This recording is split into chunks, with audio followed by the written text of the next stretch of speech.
right, so the setup to this problem you'll find in the description or just above the problem here. So we have a sporting goods store that before they implement any changes, they have 20% of their customers are females. They're hoping to increase that number. So when we say we want to increase that number, that's going to tell us a little bit about the null and alternative hypotheses. So the null is going to be that P, the proportion, even after the changes, basically that nothing has changed, right? Null meaning 0, nothing. So no change, so it's still 0.2, right? 20%, 0.2. But the changes we're hoping to increase the proportion of female customers. So that tells us it's a one-sided alternative. So P is greater than 0.2. This is what they're hoping. Now they took a sample of 80 customers after implementing some changes. 22 of those customers were female.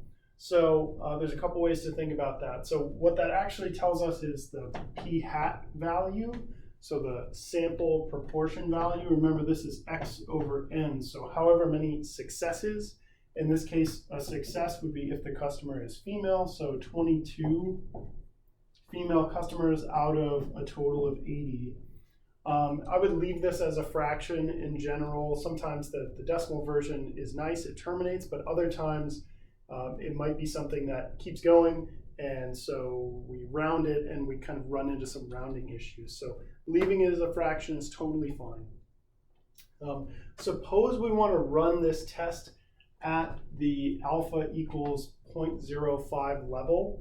Well, there's a couple options. So one thing we can do, we can find our test statistic Z. Remember with proportions, we're always going to use Z. We don't end up using T like sometimes we do for means.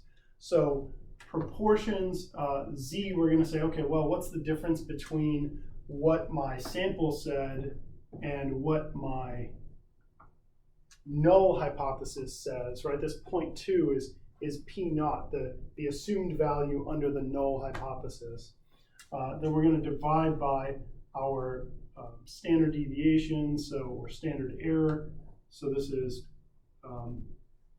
right, in this case, we've seen several versions of this. So the original version was P times 1 minus P over N, and then the square root of all of that. In this case, right, we're not using P here, we're using P naught or P0.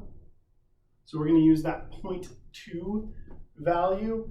So we're going to plug all of this stuff in. Right now we have P hat, we can put that in here. We have P naught as 0.2. So you can toss all these values in. And, you know, again, just be careful about your parentheses. So if you're putting this in your calculator, like in the numerator, you want to have parentheses there.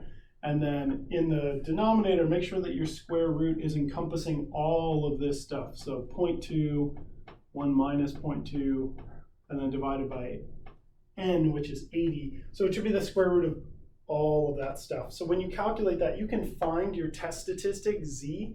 And then we can say, okay, once I know Z, I can go find a p-value. Maybe we would use like normal CDF. That's fine if we want to go step by step. What I want to show us here is, you know, hey, wait a minute, I can actually run this through just using a function in our calculator. So we can go to stat and then tests. And then in this case, right, we can scroll down the list. There are a bunch of different tests and intervals here. So we definitely want a test, right? We've set up a hypothesis test. In particular, we're dealing with proportions. And we only have one proportion, right? One sample that we're looking at for one population.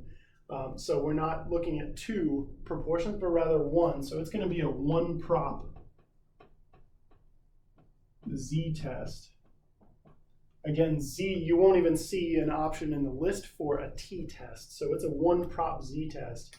If we run all of that through, what it's going to ask for would be things like X, the number of successes, N, the sample size, 80, right? What our P naught or P0 is, 0.2, and then whether we want a one-sided or two-sided alternative hypothesis. So all of the kind of standard pieces that we have here, but we're just going to put those in, and what it's going to give us is a few different pieces of information. One thing it gives us is this p hat value. It will give it as a decimal, taken out to a handful of decimal places. But kind of most importantly, the biggest thing that we need is, hey, what's the p-value, right? The p-value is what sort of gives us a chance to conclude something about this test. So in this case, if we run through all that, the p-value ends up being 0.04676. It keeps going, so I'm just going to round this to, okay, another 7 there.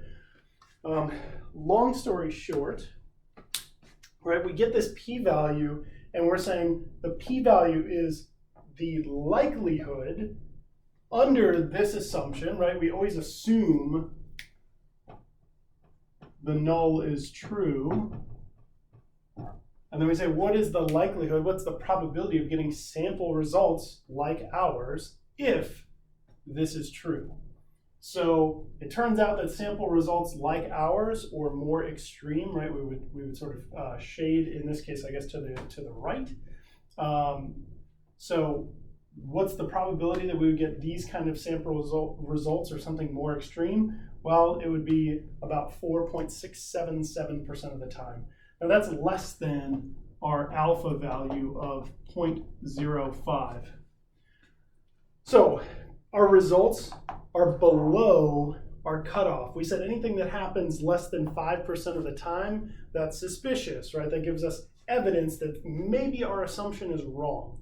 So our p-value is less than alpha, so our conclusion is that we're going to reject the null hypothesis. You always want to think about what this means in the context of the problem. So if we reject the null hypothesis, what we're saying is, okay, P, our proportion of customers, is not 0.2, right? This statement is not true. In this case, we're going to say, so the alternative, we built evidence to accept the alternative, which says that P, our proportion of customers that are female, is greater than 0.2. So whatever changes we implemented seem to, based on our sample, have made a difference.